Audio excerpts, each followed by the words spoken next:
Here's a Duracraft table fan that I picked up recently for $5. I've only seen one other fan like this one, a Duracraft. It's a fan that somebody uses at work on their workbench, and that thing is just in a state of suffering. And I plugged it in and turned it on once, and it ran, but man, that thing is just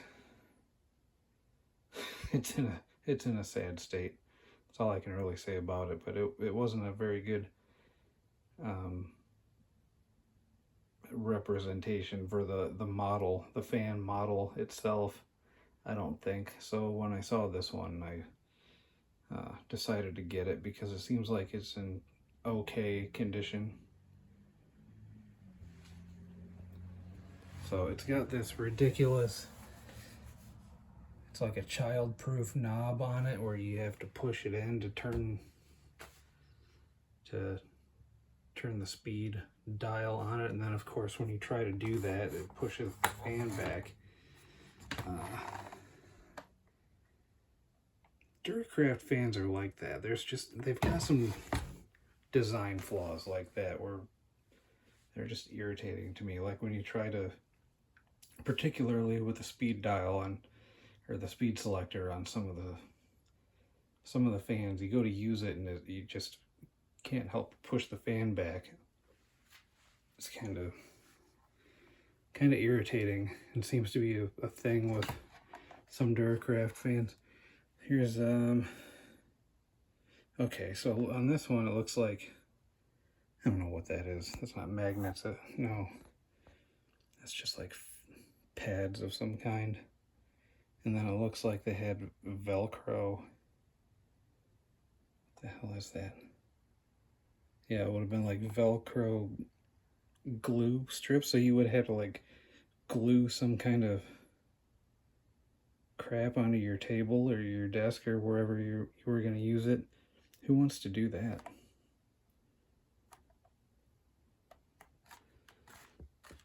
Here's the stamp. I was looking for a sticker, but there's a stamp on it. Duracraft Corp, made in China, model DT-50 series. Amperage is 0.82. Patent pending. Probably for that ridiculous speed selector.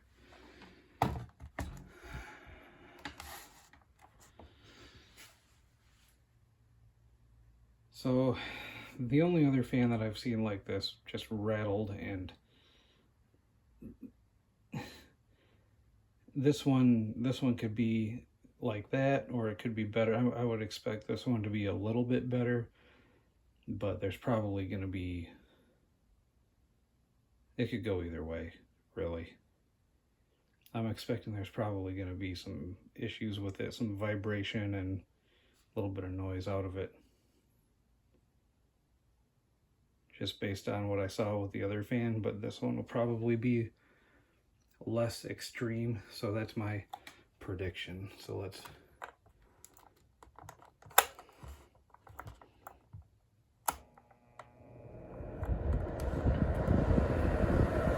it's high. No rattles or vibrations or anything. A little vibration, but not the kind of noises I was expecting to come out of it. So that's good. The blade moves a lot faster on this one than on the other fan too.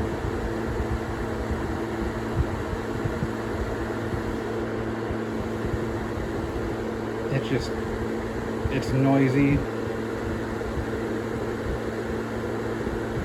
and it doesn't really move any air. Okay, so I'm not going to try to talk over that.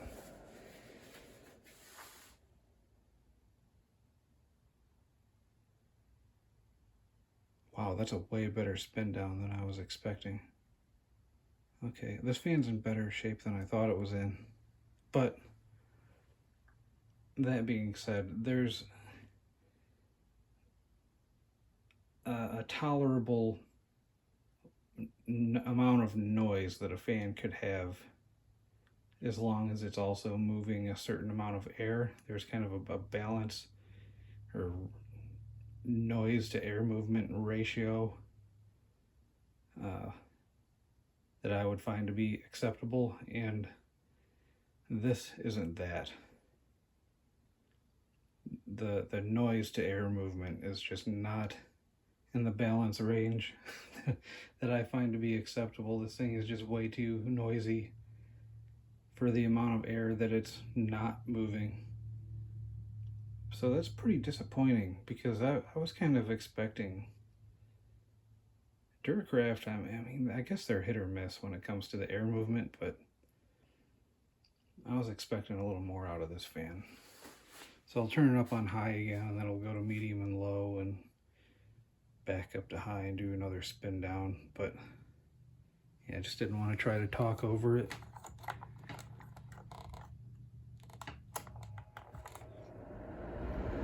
What do I got here? And the scarf again.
Low speed isn't too bad.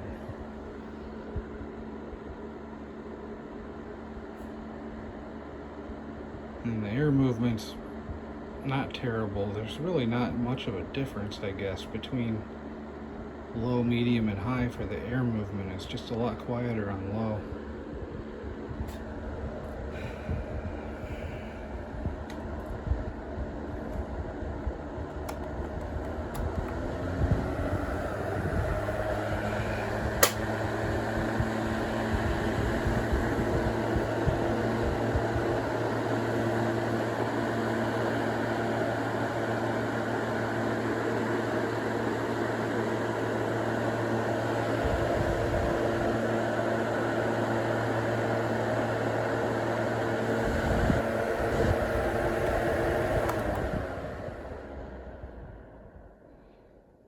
Trying to remember what other fan I used the scarf on for that. Might have been the Honeywell. That Honeywell 9-inch turbo jet force fan or whatever it is. And that thing was moving the scarf around pretty good, but this thing wouldn't touch it. So just to kind of illustrate my point. Which is weird, because I want to say that there was a Honeywell version of this too. I thought I saw one time. I don't know. In any case, I don't think these fans are around anymore. Not under the Duracraft name, obviously, but I don't think that Honeywell's making these either. Maybe I'm wrong. And maybe there is some kind of practical purpose for that.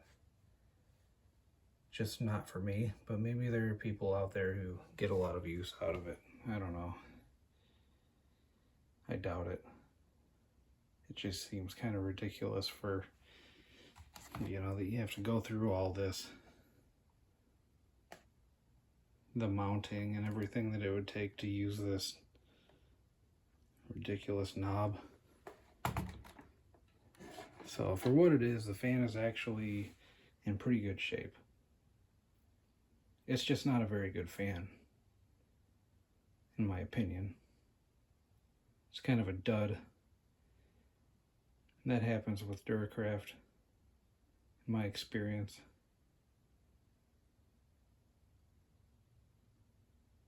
It could be a lot worse though for 97. Yeah, this fan's doing pretty good for 97 and probably no kind of maintenance or anything like that. I'm guessing that, I mean, just by looking at it, I don't think that this would be very easy to take apart to do any kind of maintenance on. Maybe I'm wrong, but yeah, I think this fan was just well kept by whoever had it, or maybe it was, you know, just closed off, locked away somewhere in a dry area for a long time. Who knows? Never know with stuff like that. But anyway, that's the Duracraft DT-50 series. 10-inch, I'm guessing 10-inch fan, table fan, with the child-proof speed selector. So anybody out there with kids, run out and buy it, because you want them to be safe. With the press and depressible speed selector switch by Duracraft. Thanks for watching.